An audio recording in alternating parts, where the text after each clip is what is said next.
I just love making fresh, nutritious snacks for my family. Ew, I'm kidding. Life is chaos, and I have no time. Oh! Good thing I have no nuts. Most of the snack bars that are supposed to have my back suck.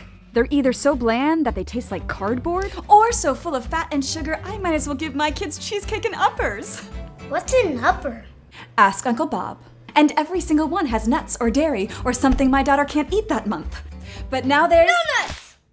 Aggressive. But yes, no nuts. The nut-free, lactose-free, worry-free protein and fiber-packed snack that tastes... So good. I know!